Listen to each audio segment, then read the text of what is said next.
नमस्कार दोस्तों, राजनीतिक विज्ञान की तीसरी क्विज में आपका तहे दिल से स्वागत है। दोस्तों 25 क्वेश्चन है, 25 में से आपके कितने राइट होते हैं कमेंट बॉक्स में जरूर बताएं। तो प्रथम क्वेश्चन है, सर्वप्रथम राष्ट्रीय गान कब व किस अधिवेशन में गाया गया? जल्दी से बताइए दोस्तों। तो 27 दिसंबर 1911 को कलकत्ता अधिवेशन में सर्वप्रथम राष्ट्रीय गान को गाया गया था। अगला क्वेश्चन, संविधान सभा द्वारा राष्ट्रगान कब स्वीकार किया गया? तो संविधान सभा द्वारा राष्ट्रीय गान को कब स्वीकार किया गया दोस्तों? 24 जनवरी 1950 को स्वीकार किया गया।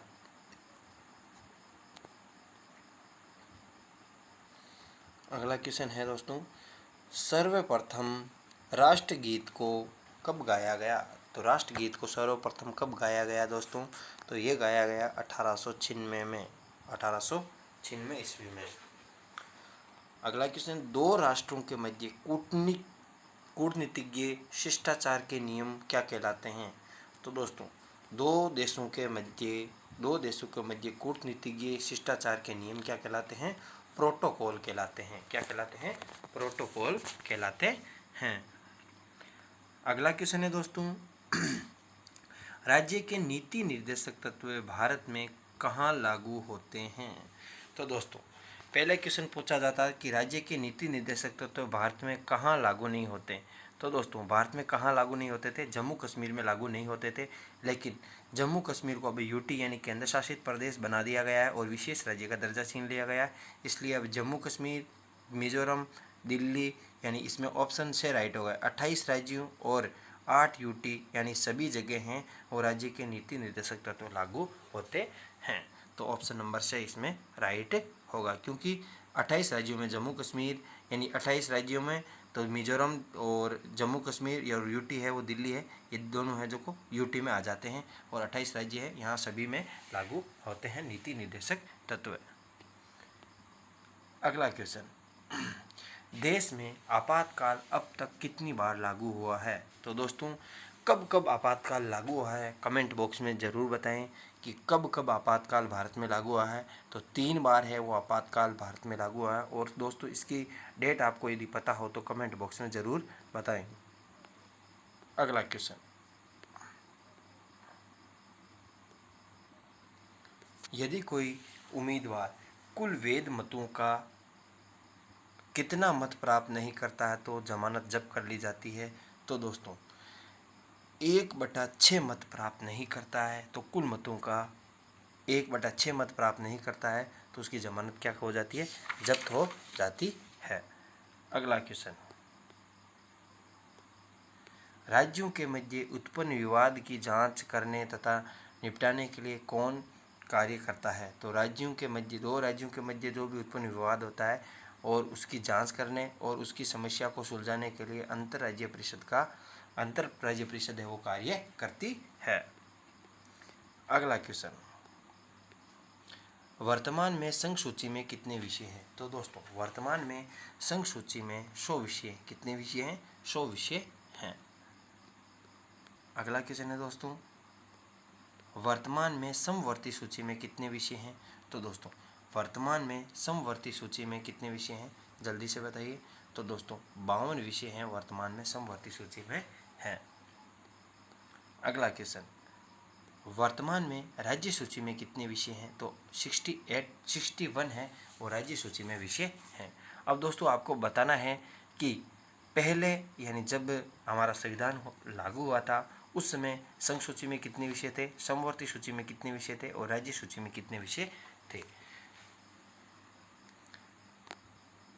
समानता का अधिकार का संबंध किस अनुच्छेद से है? तो अनुच्छेद 14 से है। क्वेश्चन है, मौलिक अधिकार का विकास सर्वप्रथम किस देश में हुआ? तो ब्रिटेन देश में हुआ था।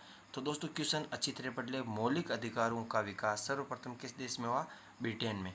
लेकिन हमारे संविधान में जो भी मौलिक अधिकार लिए हैं वो अमेरिका से ग्रहण किए गए हैं। तो ऑप्शन नंबर इसमें से राइट होगा। यदि यहाँ पर पूछा जाता कि मौलिक अधिकार भारतीय संविधान में कहाँ से ग्रहण किए गए हैं तो अमेरिका से ग्रहण किए गए हैं। और मौलिक अधिकार सर्वप्रथम विकास कहाँ पर हुआ था? ब्रिटेन में हुआ था। अगला क्वेश्चन दोस्तों आपके सामने है, भारतीय संविधान में मौलिक अधिकार किस अनुच्छेद में है? तो दोस्तों अनुच्छेद 12 से लेकर 35 तक है, वो मौलिक अधिकारों से संबंधित है। कौन सा अनुच्छेद राज्यों के विरुद्ध है? तो वो कौन सा अनुच्छेद है जो राज्यों के विरुद्ध है दोस्तों? तो जल्दी से बताइए दोस्तों, कौन सा अनुच्छेद राज्यों के विरुद्ध है? तो अनुच्छेद 18 है, वो राज्यों के विरुद्ध है। मूल अधिकारों का रक्षक या संरक्षक कौन है? तो न्यायपालिका मूल अधिकारों का रक्षक व संरक्षक मानी जाती है। संपत्ति का अधिकार किस अनुच्छेद के तहत, यानी संपत्ति का अधिकार यानी मूल अधिकारों से हटा दिया गया, उसके बाद कौन से अनुच्छेद में इससे रखा गया? तो जो संपत्ति का अधिकार अब कानूनी अधिकार रह गया है और अब मौलिक अधिकार नहीं रहा है, तो इसे अनुच्छेद 300 के अंतर्गत रखा गया। किस अनुच्छेद में राष्ट्रपति के अध्यादेश जारी करने की शक्ति है? तो अनुच्छेद 1, 2, 3 1, 2, 3 में अध्यादेश जारी करने की शक्ति है। अध्यादेश जारी कौन करता है? राष्ट्रपति। राज्यपाल को समाधान की शक्ति मृत्युदंड को छोड़कर किस अनुच्छेद में दी गई है? तो दोस्तों समाधान की शक्ति राज्यपाल को, तो राज्यपाल को अनुच्छेद 161 में दी गई है, 161 अनुच्छेद में। अगला क्वेश्चन है दोस्तों, 25 क्वेश्चन आपको अच्छे लगे हो तो वीडियो को शेयर करें। राष्ट्रपति को समाधान की शक्ति मृत्युदंड सहित किस अनुच्छेद में दी गई है? तो राष्ट्रपति को समाधान की शक्ति 72 अनुच्छेद में दी गई है। भारत में संविधान संशोधन का उल्लेख अनुच्छेद 368 और भाग 20 में मिलता है।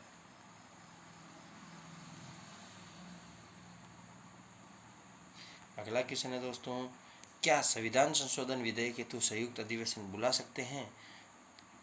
कभी नहीं, कुछ परिस्थितियों में, पता नहीं, हाँ तो कभी नहीं बुला सकते। संविधान संशोधन विधेयक हेतु संयुक्त अधिवेशन नहीं बुला सकते।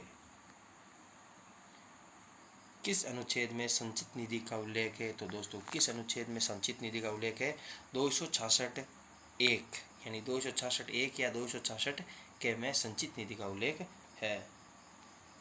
लोक लेखा निधि का उल्लेख किस अनुच्छेद में है दोस्तों? तो लोक लेखा निधि का उल्लेख कौन से अनुच्छेद में, जल्दी से बताइए दोस्तों? तो यह है 266 2 संचित निधि का, इसमें 66 1 में और 266 2 में लोक लेखा निधि का। अब दोस्तों बहुत महत्वपूर्ण क्वेश्चन है, बहुत सी परीक्षाओं में पूछा भी जा चुका है कि आकस्मिक निधि का उल्लेख किस अनुच्छेद में है? तो आकस्मिक निधि का उल्लेख है 267 अनुच्छेद में है। दोस्तों 25 क्वेश्चन आपको अच्छे लगे हो तो वीडियो को ज़्यादा से ज़्यादा शेयर जरूर करें। Thanks for watching.